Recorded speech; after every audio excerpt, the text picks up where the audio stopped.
ગીર સોમનાથના વેરાવળ તાલુકાના નવાપરા ગામના દરિયાકાંઠે એક વિશાળ શિપિંગ કન્ટેનર તણાઈને આવ્યું।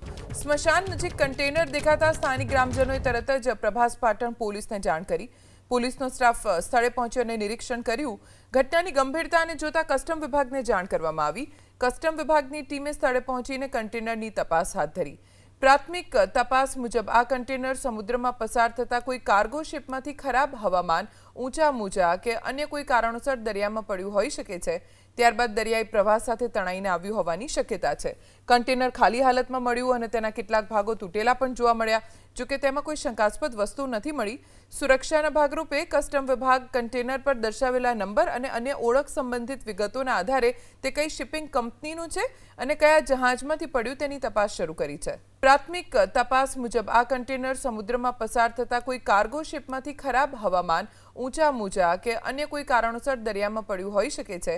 ત્યારબાદ દરિયાઈ પ્રવાહ સાથે તણાઈને આવ્યું હોવાની શક્યતા છે।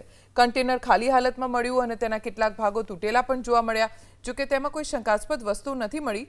સુરક્ષાના ભાગરૂપે કસ્ટમ વિભાગ કન્ટેનર પર દર્શાવેલા નંબર અને અન્ય ઓળખ સંબંધિત વિગતોના આધારે તે કઈ શિપિંગ કંપનીનું છે અને કયા જહાજમાંથી પડ્યું તેની તપાસ શરૂ કરી છે।